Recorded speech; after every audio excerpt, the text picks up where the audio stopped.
बजते आवे हो भोले बाबा के डमरुआ। बजते आवे हो भोले बाबा के डमरुआ। कहवा पे चंदा सोहे कहाँ पे चंदनमा। कहवा पे चंदा सोहे कहाँ पे चंदनमा। कहाँ पे सोहे हो शीतल गंगा जी के धारवा। कहाँ पे सोहे हो बजते आवे हो भोले बाबा के डमरुआ। लीलरा पर चंदा सोहे माथे पर चंदनवा। लीलरा पे चंदा सोहे माथे पे चंदनवा। जटा में बहे हो शीतल गंगा जी के धरवा। जटा से बहे हो शीतल गंगा जी के धरवा। बजत आवे हो भोले बाबा के डमरुआ।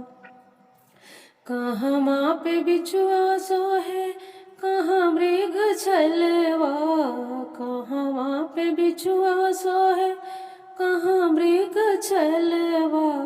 कहाँ पे सोहे हो सखीना गवा के हरवा। कहाँ पे सोहे हो कनमा में बिछुआ सोहे कमर मृग छलवा।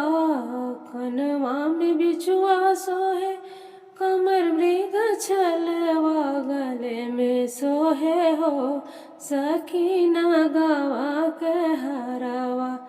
गले में सोहे हो सखीना गवा के हरवा।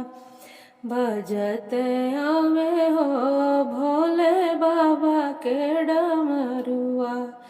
कहवा पर भस्म सोहे कहाँ पर घुंघरुआ। कहवा पे भस्म सोहे कहाँ पर घुंघरुआ। कहाँ पर सोहे हो सखी त्रिशूल डमरुआ।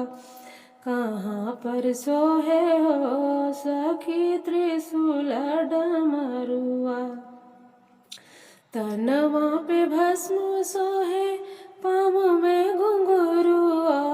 तनवा पर भस्म सोहे पाँव में घुंघरुआ। हथवा में सोहे हो सखी त्रिशूल डमरुआ। हथवा में सोहे हो सखी त्रिशूल डमरुआ। कहवा से शोभेला बसहा बैलवा। कहाँ सोहे बसहा बैलवा। कहाँ पे सोहे हो हे गणपति ललनवा। कहाँ पे सोहे हो हे गौरी रनियावा। चरण में बसहा सोहे संग में गौर रनिया। चरण में बसहा सोहे संग में गौर रनिया। गोदी में सोहे हो सखी गणपति ललनवा।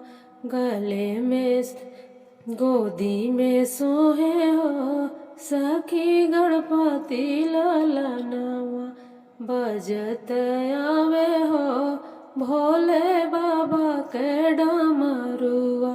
बजत आवे हो भोले बाबा के डमरुआ।